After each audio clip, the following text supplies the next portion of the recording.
Hello and welcome to Pop Screen, part of the Geek Show podcast network, where the Geek Show's podcast that likes to look at movies starring, by or about pop stars.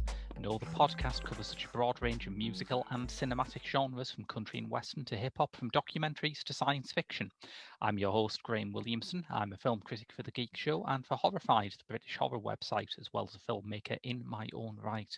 And this week I have been joined by... Yes, Rob Simpson, site editor for the Geek Show and self-respecting YouTuber for the Geek Show.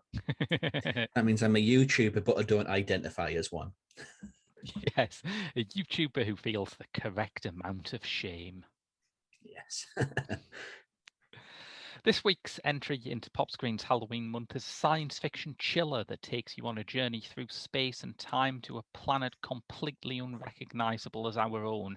I speak, of course, of the early 90s, specifically that time in the early 90s where HBO was throwing money at any interesting sounding anthology project it could in order to find the next Tales from the Crypt. None, perhaps, were more intriguing than a black science fiction anthology from house party producer Reginald Hudlin, named after a Funkadelic album and hosted by the disembodied head of that band's leader, George Clinton. And if you think this is getting weird, let me assure you, listeners, we are barely warming up. This is Cosmic Slop. Yes. It's interesting era, that as well, the 90s and portmanteau. Because there was the other black horror anthology, Tales from the Hood, which has been getting a lot of reassessment in recent years. That was planned out as a movie, right? That wasn't one of these things like this or like David Lynch's Hotel Room, where they sort of piloted an anthology show, made 3 episodes, and then decided they weren't going to put it to series, so they put it out as an anthology. Yeah, that's like planned as a movie. But I think the other one, which I think John Carpenter was involved in, what was that one called? It was a 90s one. He's actually acting one of the pieces. I don't know that. I should know that. Oh, hell. Bad something. I should probably find what this is. Bad Santa? John Carpenter was in Bad Santa? I know I hate to break it to you, Graham, but yeah, he was. Yeah, it's like an odd era for the portmanteau movie, and this is possibly one of the oddest. Definitely, yeah, because I remember I first heard about this when a bootleg of it re-emerged shortly before Jordan Peele's reboot of the Twilight Zone aired. And a lot of people were making understandable comparisons between the two. That Peele, of course, is noted for bringing new racial and political perspectives to horror when he made Get Out. And then you have this from a completely different era in a lot of ways in terms of Black American cinema, but that seems like it's channeling the same sort of, all right, what does it... Peele's version is so much more than just the Black Twilight Zone, of course, but this is definitely actually going for what if we did the Twilight Zone, but did it specifically about race? Yes. I mean, it doesn't hide that in any way, shape, or form in any of the 3 pieces that it puts together. Body Bags is the name of the anthology that I was thinking of with John Carpenter's involvement. Yeah. I think I've heard of it, but it's interesting, that, isn't it? I don't know why it all happened in the early 90s, other than, as I say, just Tales from the Crypt was a hit and people wanted another thing like that. But it is very weird now that HBO is this bastion of big quality television, to think that there was a time when their big channel defining star was a skeleton puppet who made bad puns. And also, there's the thing that it's known for in certain quarters. I think Australia and America. Hey, Beastmaster's on because they had a reputation for always putting Beastmaster on, which is quite a world away from The Wire and things like this that they later produced. Hello, the Beastmaster. Maybe that was their early experiment with fantasy before they did Game of Thrones. There's a certain continuity there. Yeah, it certainly is. I think maybe. So this is something that is not officially available now. I think there was a VHS of it at some point, which is what a lot of the online copies are based on. But it's not looking great when you see it online, I think it's fair to say. There's lots of things that are lost in VHS or in archives somewhere. Somebody will have a pristine copy of it. Mm. And it will see the light of day one day. And it's one of these rare occasions where the archives, being what they are in a lot of places, is just being thrown out, scrapped, done, Yeah, gone. I feel maybe I'm being fatally naive in saying this, but I can't imagine HBO in the 90s acting like the BBC in the 70s and just junking stuff. I mean, the fact that Severin exists from finding this stuff, Mm. and what was Vinegar Syndrome as well. They're another American company that they just go and hunt this stuff down like a pig snuffing. There's a figure of speech I'm going to trip over. Pig sniffing, truffle snuff. Oh, a snuffle truffle. Oh no. I'd never realised how every possible mispronunciation of that makes it sound obscene. Yeah, never noticed that before. Well, the act itself is pretty obscene, though. Let's be Yeah, honest. But yeah. yeah, they dig out this stuff. It's a weird time for like black culture in America as well, because outside of sort of the early 90s, Mm. it's a part of the American dollar which was ignored. I mean, there's so much. There's like Brother from Another Planet, uh, Tales from the Hoods, Eve's Bayou, so many things within the genre space and black genre space in this time. I think what I said once is that African American cinema is too often like a kind of a comet where it comes around and has a moment and then just people forget that black filmmakers exist for another 20 years.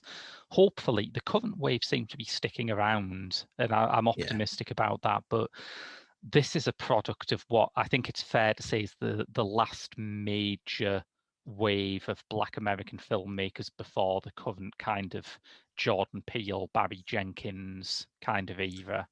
Yeah, it's fair. It's yeah, And it's because kind of an interesting one, isn't it? Because it feels like whereas there's a lot of respect paid to the 70s generation of black filmmakers of that yeah, LA Rebellion generation, and quite rightly so, the 90s generation, barring Spike Lee, who's unshakable, the 90s generation, it feels like their reputation is still kind of up in the air, that people don't quite know what to make of that kind of boys in the hood, menace to society era of African American cinema yet.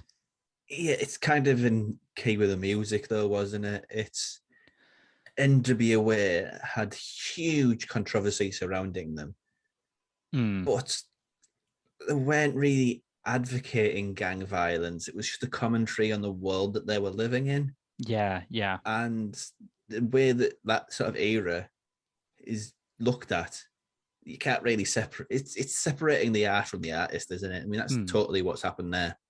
yeah. But around the edges, I mean, one of the negative parts of Boys in the Hood being such a hit was that obviously a load of imitators were made of it. Some of them weren't that Oh yeah, great, as with anything else. But around the edges, you have some interesting things being made. And this is a really weird one because even now, I cannot imagine this being made. We've mentioned Jordan Peele a few times, and it is worth mentioning that yes, Get Out is definitely about race, but Us isn't. And he deliberately made it so people would think it was about race and then hopefully ask, "Well, why did I think this had to be about race just because it's about a black family? But this is like massively unapologetically about race in a this way that is still feels kind of progressive and interesting today." to use sort of a contemporary voice that this sort of feels like maybe Boots Collins, or what's his name is. Sorry to bother you, director. I've nearly got his name right there. Oh, Boots Riley. Boots Riley. There we go. It has that. Yeah, definitely. Don't even. It's a style that is not possible to put your finger on, really, because it's so out of this world, really. We got to do a Sorry to Bother You episode sometime. I'm confident that'll happen. Yeah. Yeah, absolutely. It's interesting that you should bring him up, though, because, of course, the common denominator is that these are both black film projects drawing inspiration from black music, that Boots Riley was a founder member of The Coup, and this has George Clinton. So what... I couldn't say that I'm a George Clinton expert because he has recorded 8 billion albums with almost as many different band lineups. But what's your level? What do you know about George Clinton? It's as actual first-hand experience. I'm not overly averse, other than it being one of these sort of temples of 60s, 70s, 80s music. Just of it, you hear it. It's just you experience it through osmosis. But my experience with Funkadelic is much more with the outfits the huge number of outfits that are like bubbling around now that he's inspired. The likes of Thundercat, who you can now hear on the Coca-Cola advert, which feels weird. Really weird. It was one of those, hang on, is that Thundercat? Which, even if you don't know who Thundercat is, the fact that me saying that sounds weird. It sounds like you've had a problem and I'm thinking it's Hira or Shira or whatever it was called. I don't know. No, he's a funk bassist who has worked a lot with Flying Lotus. There was another one who's the Funkadelic influence there is absolutely indisputable. It's just, it's bands like that. You learn about the history through the influences, and he's super important, Funkadelic and George Clinton. Because if you're of our generation, of course, you will most likely have first heard George Clinton's music being sampled by De La Soul on Me, Myself and I. Yeah, and it just grows through. Sampling is one of the great successes of music, really. It's one of the secret stories, isn't it, of music that I still think sampling doesn't get its due. I still think people don't understand how fundamentally creative and interesting it is in a lot of ways. Essentially, you have to find the beat of the song and match it to another beat of another song and interweave it. That is not throwing things around and willy-nilly. It's harder than learning the guitar, I can imagine. Harder than any instrument, but it's hugely impressive. And it keeps music alive in a way that nothing else does.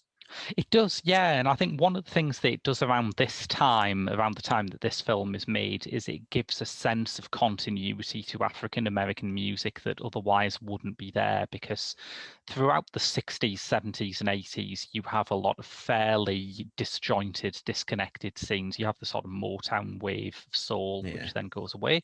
Then you have disco, which then goes spectacularly away. Like there's a real scary reactionary backlash to disco.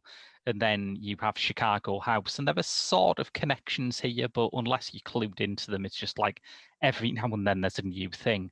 And what sampling does is it allows groups like NWA or Public Enemy or De La Soul to actually say, no, look, we are in the tradition in one particular way of James Brown, of the OJs, of Funkadelic. That is part of our heritage. Yeah, and all those scenes sort of bled into hip hop with like the early pioneers of Africa Bambaataa. Yeah, and all the people working out in New York. Yeah, it's just all feeds into each other very, very nicely as a scene, as a cultural osmosis. So we can talk quite a lot about what an important figure George Clinton is, and like I say, I'm not an expert, but I've heard a fair bit of Funkadelic and Parliament stuff. I think Maggot Brain is one of those records that everyone should hear at least once, just to like measure themselves against it. But one of the things that I think can be overlooked when you were talking about what an important and influential figure he undoubtedly is that he's a really goofy fucking guy in a lot of ways. He's also in Kuso, Stephen Ellison, I think is his actual name, Flying Lotus's directorial debut. Thank God it's his only movie. And it's something, all right. And George Clinton's in that. And the scene he's in, well, it's a lot of inner stuff. A lot of stuff around his butt. And you got to be a bit of an odd duck if you're gonna, say, yeah, I'll do that. I'm a funk legend and one of the most iconic people in Black American music. I'll do that, no problem. But that's kind of part of the Parliament Funkadelic world, isn't it? That it has that scatological side. I was thinking before we did this show, how would you explain Parliament Funkadelic to someone who wasn't aware of it? And I guess if Sun Ra is trying to do the funk Star Trek, then George Clinton is trying to do the funk Red Dwarf. Yeah, that is perfect. Yeah. So he first appears on this as a disembodied head, promising something beyond the Twilight Zone, further than the outer limits. He's called the Doctor, and I know Jodie Whittaker's moving on, so he is hoping someone at the BBC is paying attention to this. And yeah, his head just bounces around the screen like the weather report guy on the day-to-day. Yeah, he rotate and he'll have a different haircut. And he'll change his voice. He doesn't have his normal speaking voice. He'll either be incredibly deep or chipmunkified. Yes. Honest, I didn't understand what he was saying through all of those vocal effects, to be honest. I think a lot of what he's saying is old Parliament and Funkadelic album titles, to be fair. So I don't know if you're missing that much, but he's like the sort of Rod Serling, the Crypt Keeper character of this. And I mean, the Crypt Keeper is a weird character, but George Clinton in Cosmic Slop is just the weirdest host I've seen in my life. And they were wanting to make a TV show out of this. This is a swinging for the fences job here, if ever I saw one. Yeah. So I think I introduced you to this, didn't I, when we did this on Cinema Eclectica a few years back? Yeah, I think it was a Black Horror special. Yeah. Yeah, the same episode where I did Tales from the Hood, and that's on BFI, and that is wild that actually came around. Yeah. I would recommend people check that out.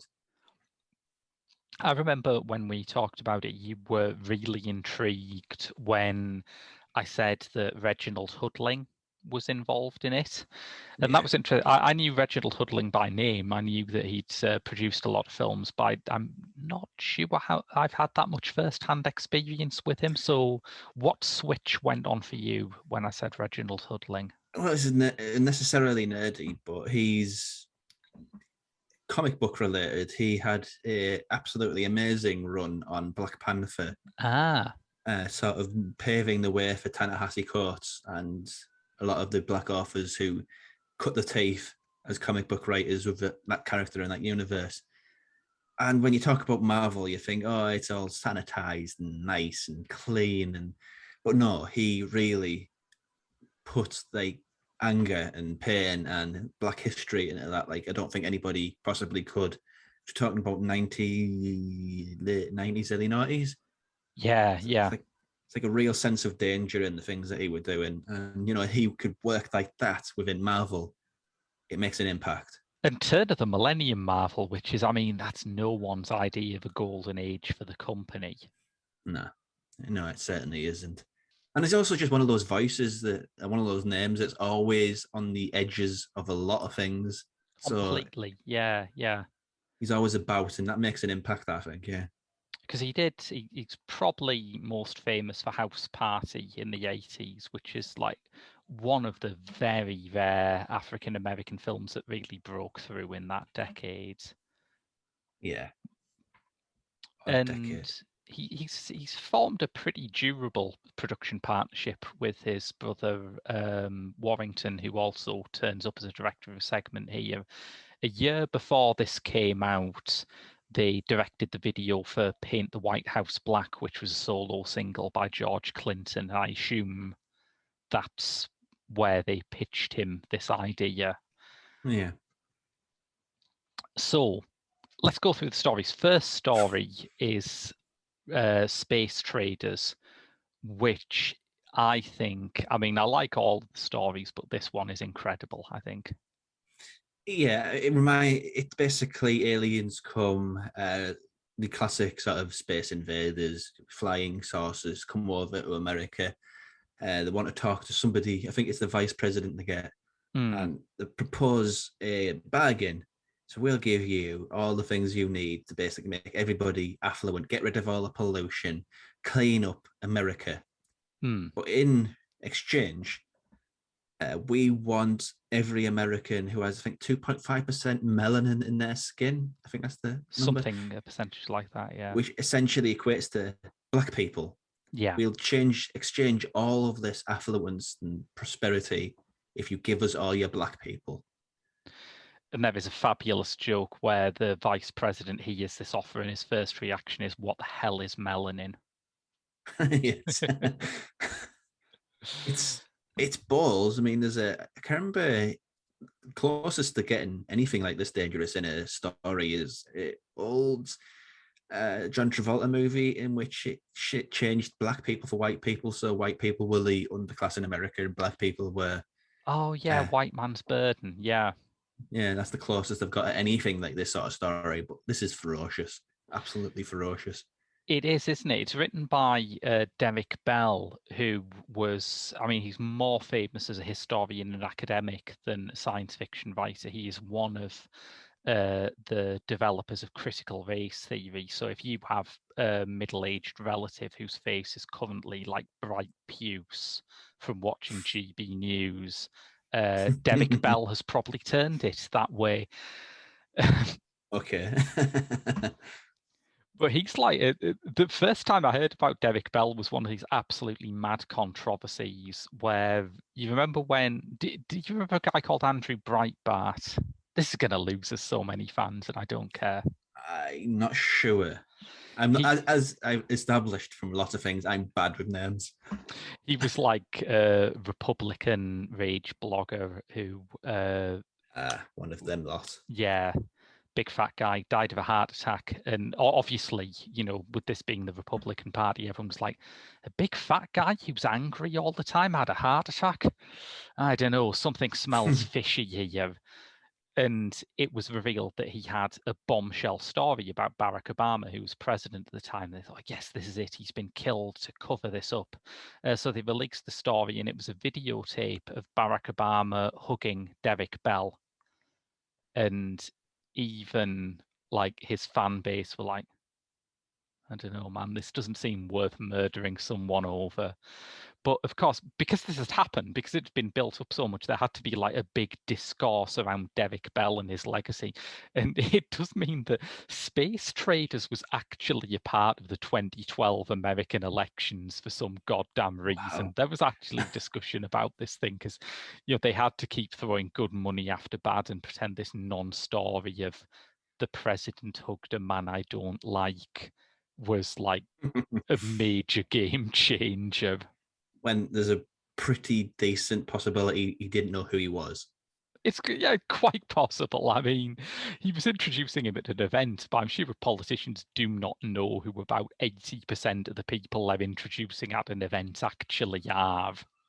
Yeah, entirely. I'm not going to make a political comment because it makes itself. Yes. Yeah, that was. I didn't realize that this was the same guy who had the Huggate scandal, as I'm sure someone called it, attached to him. But when you watch the story, you think, yeah, I can see why quite a lot of middle-aged Republicans would be really angry about this shit. Oh yeah, it taps into a weird emotion, you know, because it's all set up behind this idea of we'll take a referendum. It's like, there's that word. Yeah. And it clicks into that sort of disappointment with humans. Like the day I woke up from Brexit and I thought, oh, right, yeah, people are bad.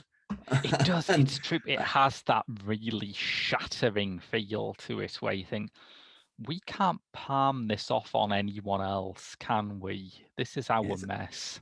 Yeah, that sort of rumble in your gut where you just feel wrong. That's for a writer to capture that. That's no small feat. And in the context of a story too, which is the most overtly science fictional of the stories here. Yeah. It's like, if you see the title Cosmic Slop and you don't know that that is a Funkadelic reference, you might think you're going to watch something sort of kitschy and B-movie-ish, and you are going to get the wind knocked out of you by all of these stories. But Space Traders at least has a few bits towards the start where you're seeing the flying saucers gathered in the sky and you think, oh yeah, I kind of get what this is going for. And it's presented with a sense of comedy about it. It's not, gags, but it's very satirical and it's very aware that it's sending up basically everything about modern America. Completely, yeah. Which it's ferocious about it, yeah. I think about the only thing that like it doesn't get right is that there appears to be like a moderate Republican administration in power who want to get scientists on their side before they make policy. And well, that's okay. It is science fiction after all. Yeah, it's really a strong start, honestly.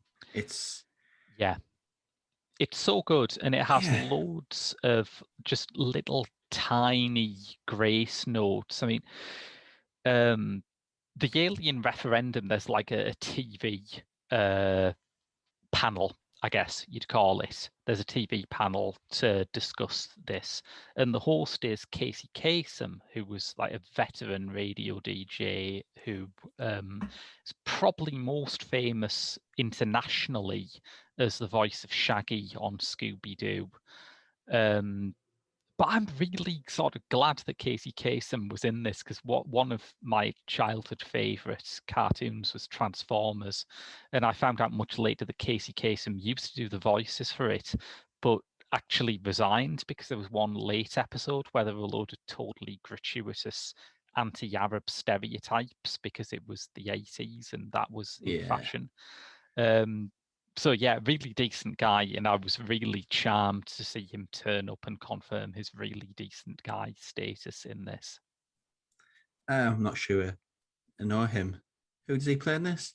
He's like, when they have the referendum, he's like the TV host, the chat show host who comes on. Oh, the sort of black newsreader. No, that's the black newsreader. Because he was familiar and I couldn't place that. Robert Gualiam, who I think also does a lot of voice acting, but I think he's been in some live action stuff before. But yeah, Kasem's on the talk show later on. Gualiam has some pretty great stuff to read though, because the first thing we get is a load of news about historically black cities that have been exposed to dangerous levels of carcinogens and a racial wage gap.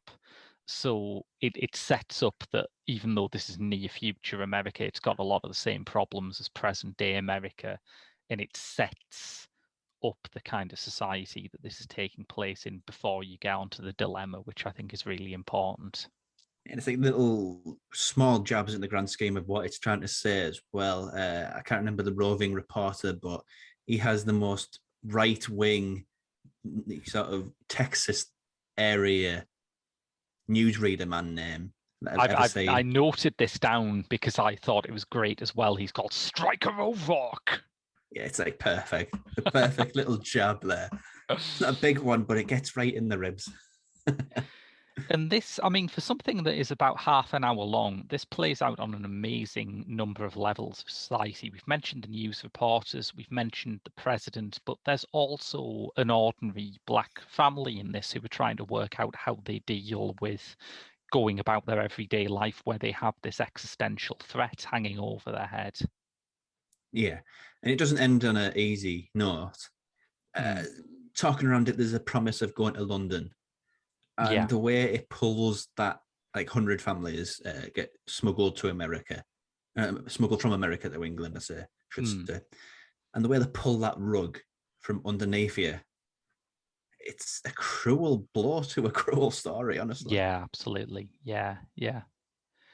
So I think, I mean, it has its dated elements. The early computer effects look about as you'd expect them to look, but I think as a short film on its own right, The Space Traders is a goddamn knockout. It's so good. Yeah. And it retains an awful lot of the power by keeping some level of ambiguity. We don't understand why the aliens want black people. It just we get to them being beamed up effectively, and then that's it. We don't know why or where. That's as close as you're going to get to that conundrum. Yeah, and it works so well because there is always that possibility that they are being taken away to some alien paradise where they'll be treated like kings, but you never know. That's the horrifying part of it. Yeah, it's a political statement, and it's not making a political statement. So yeah, entirely. Yeah, so that's fantastic. And then it's got a segment that's written and directed by Warrington Hudlin. So like I say, the first story is based on the work of a well-known author. The final one is, but this is purely an author piece by the Hudlin brother, who doesn't normally direct, which is quite surprising. But I think this comes off pretty damn well.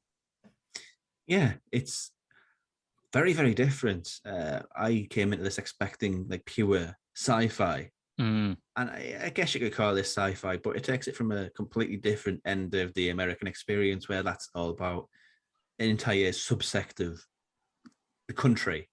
Yeah. An entire race of the people who make up that country. This looks at religion in a much more nuanced way than something you'd expect for something called Cosmic Slop. Yes.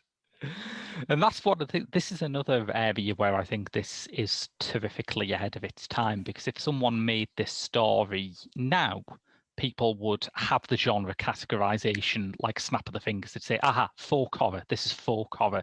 It has that same motif, even though it's not in the British context we usually see folk horror in, but it has that same motif of the old religion reasserting its power in the modern environment. It's a hard thing to explain, really. There's a Puerto Rican priest in Queens, or I can't remember what it is, in New York. Yeah. And there's a statue which has connections to Puerto Rico, but it's of also cultural, historical significance to the Catholic Church. The Catholic Church, lots of money in there, lots of Irish power in there, wants to remove it from the suburbs, from the Puerto Rican suburbs in New York, and put it in a museum. Yeah. So they pull it out of there, much to the protestations of the local people, and then it changes and becomes a living thing. Yeah, because this is about, I can't remember what the name they give. It's one of those Caribbean religions. Apologies for me just sort of misremembering this entirely, but it's one of those that is kind of syncretist. They have taken influences from Catholic and other Christian missionaries, and they worship some of the Catholic saints, but they also worship gods drawn from African traditions. In this case, it's the Yoruba river goddess Oshun, which is the sticking point between the church and the local community. And I think this makes it probably the only horror movie ever made where the people practicing an ancient Caribbean religion are the goodies. Yeah, and all that really seems to happen is they get, blessed, and there's some dancing. Yeah, essentially. Yeah, it looks like a pretty fun time at church. Yeah, I don't remember having any fun when I was a kid going to Sunday school. Yes. And anything like that. Yeah, the Anglican Church is noticeably not as good at dancing. No. I remember going to a Christmas do and making a costume, and I made a devil, and I wasn't ever welcome again. That's exactly what I want your childhood to be like. That's wonderful. Yeah, it was. I remember sitting on my own a lot, so I don't fit in with the crowd. And then the young rebel in me decided I'm making a devil costume, and then that's it. Get out. I don't know what Warrington Hudlin's personal religion is, but this feels a lot like the kind of work by Christian artists that I really like, the kind of Martin Scorsese, Stanley Spencer kind of side of things, where it is all about asking how Christian ideals and Christian faith works in the world right now, not an idealized version of first century Palestine or Renaissance Italy. It's about having the sharpest confrontation between religious iconography in the modern world as you can. And this has a pretty golden example of that, where the Virgin Mary walks through a Harlem crack house. Yeah, and goes and sits down and blesses all the crackheads. Man, it's great, but it's the sort of stuff that about 10 years before this, Jean-Luc Godard was crucified for less than this. They cast well though for that role, because the Yeah, actor they get to play the Virgin Mary proxy it reminded me of the director of Eyes Without a Face, can't remember off the top of the head. Georges Franju. What he said about his leading lady, he said that she almost floated on air. She had a ethereal quality to her. It was just like an angel, basically. And this actor has that same sort of presence about her. Yeah, she's called Noelle Balfour, who doesn't seem to have done sort of much that caught my eye. And she also doubles up when you see an apparition or a statue of Oshun. It's her as well. So the story's essential point that these old traditions are working through newer religions and new ways of life is reinforced by the casting there. I have a big soft spot for movies where the Virgin Mary just rolls up out of nowhere. It's just one of my things. It's like the thing I liked about it though is it's where American stories. There's like it ties into what racists say, like go back to where you came from. And this is the thing where it's taking everything back to its origins, like the African origins, the Caribbean origins, the Hispanic origins, and it's just making America into this untenable spaghetti of everything. Yes. Which nobody has the nuts to do anymore. You know, because to a lot of people, America is a white country. Yeah. And I don't think you could really say, no, it ain't. It's all these things. It's not that in a movie, any way, shape, or form. But the Hudlins have some cojones about them to actually try and pull this off. Well, one recent movie they did remind me of, and I think one of the few recent movies that you can plausibly compare it to in terms of its politics.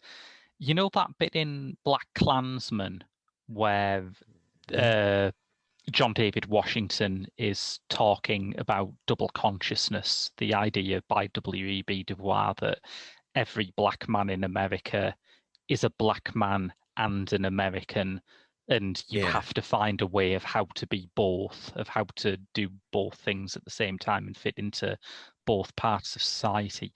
And this is, of course, about that. As you mentioned, the priest who's at the center of it is Puerto Rican. He is brought in quite cynically by the church authorities because they think that having, if the Santeria worshippers see one of their own, quote unquote, they'll be less annoyed that they're losing their shrine.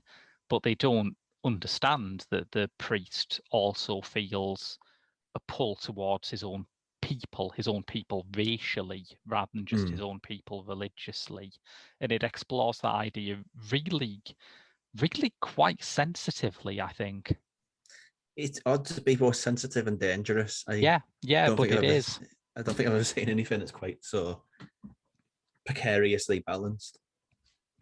I think one of the triumphs of watching it as a film is that each of the segments has their own distinct tone, and they all get to an area that feels quite subversive, but in a very different way. Space Traders, as I said, starts off with like 50s style flying saucers and silly news reports by people with ludicrous Republican porn star names.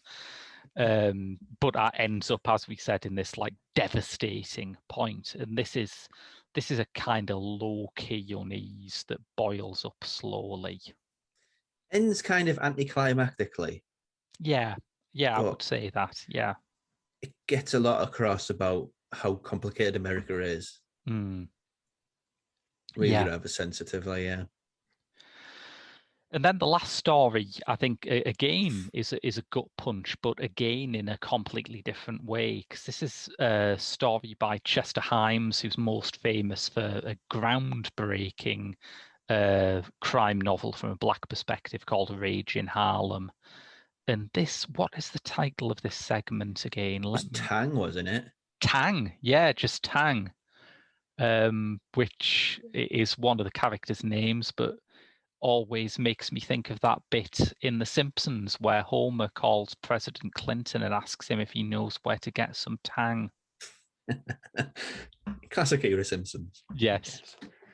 This is an odd thing. It's a two-hander in a sort of place that might be over the road from what was in the second piece, like the hoods, the dilapidated buildings that are falling down and haven't had any sort of, just a hood. Let's just not over-explain it. There's two people there, Tang, and I can't remember the name of the male character. Tang and T-Bone. Tang and T-Bone. T-Bone is, well, he just drinks all day.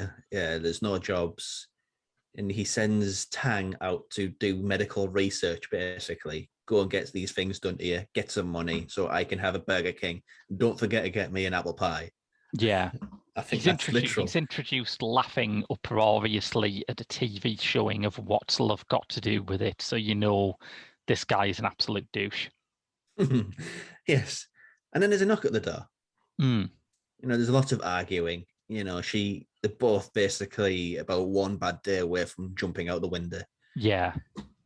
And then there's a knock at the door. A black guy I think he's in a tux, if I remember correctly. He's got a box. He says, "Here's some flowers. Don't follow the instructions until we tell you to." And in it is a sniper rifle. And it's just about how that changes the power dynamics, because there's a promise of a rebellion in the north. Yeah. And the question is this going to be a domestic rebellion? Is it, Tang rising up against her abusive husband, or might it be a wider social rebellion? And it feels almost like one is almost unreal. It feels almost as if the situation inside the house is creating this kind of wider radical situation outside of the window. It feels a bit like, do you remember that William Friedkin movie, Bug? Yes, I do. That's a horrible movie. Yeah. But it's really claustrophobic, and you're never quite sure whether the people in it are completely deluded or incredibly clear-sighted. And I think this Tang pulls off the similar balancing act for me. Yeah, it has the context again. I don't know what line it was in, what movie it was in, sorry, but so the American dream is a white man's dream and I'm in the wrong country, or something to that effect. Like, the American dream's not for me. That's the spirit behind that. How they're in a country which has no opportunities for them, which doesn't care for them. It just sort of puts them in a box and lets them fight amongst each other. That's the sort of the context behind this. And they're just, the characters are just tired. They're just tired of it. And it's probably the least brave of the three. It's a subtext which is quite common, sadly common. Sad as in, it's sad that this is still an issue now, but it's a commonly discussed, commonly depicted thing. So the more it appears, the less power it has.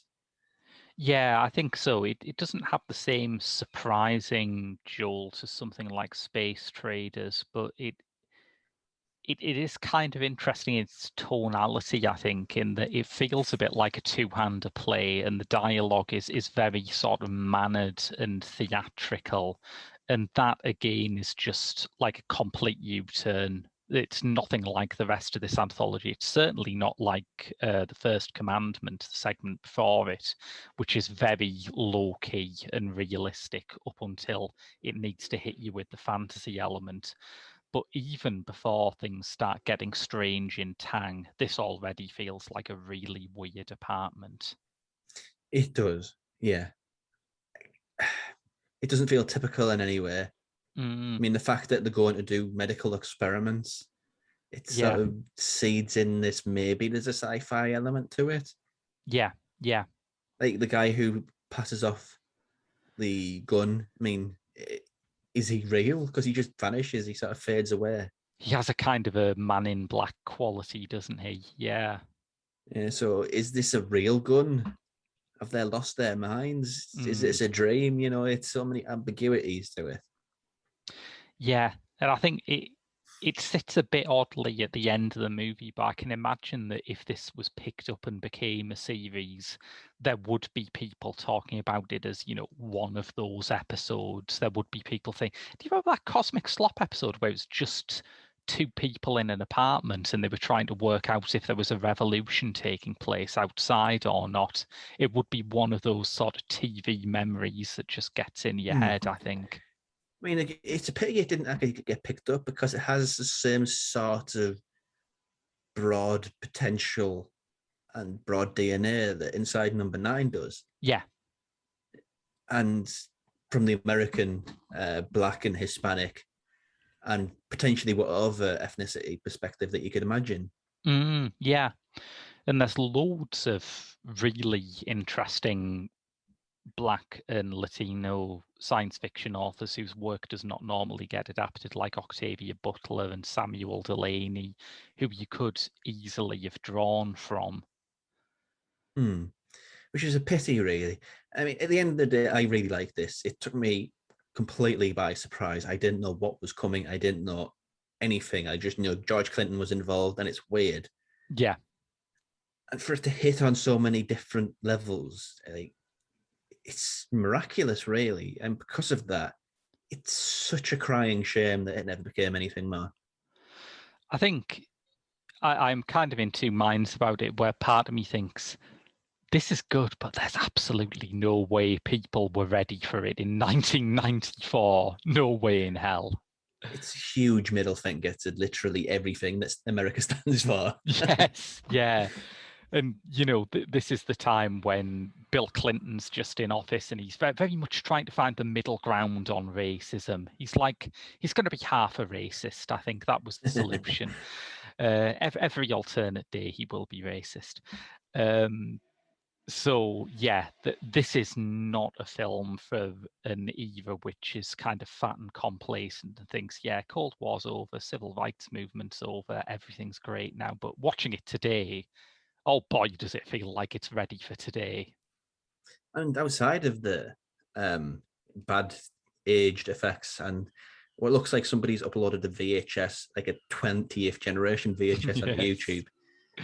It could just go out on TV tomorrow. Yeah. And I mean, people get the same from it, yeah. Even some of the bad effects, I think, are kind of cute, I must admit.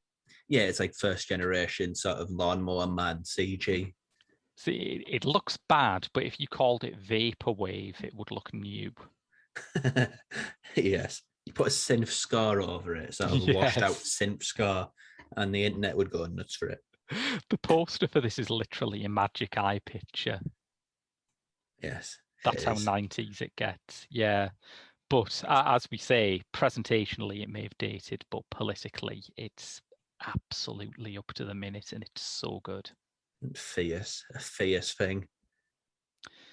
Yeah, I think that's how I'd like to leave off. I would like to leave off with that testimony to how brave and good this almost completely forgotten anthology movie is. It's fantastic. Well, in this age of everything being plucked from obscurity, with labels coming out. I mean, people often say home media is dead. It's all about streaming, la la la. But there's these labels that are going out there.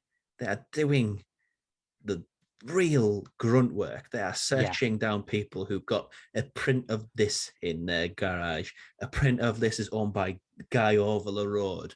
Oh, this guy's got a bit of it, and that guy's got a bit of it, and that guy's got a bit of it. And picking it all together and editing it together and re-releasing it in 4K, which is outstanding. Yeah.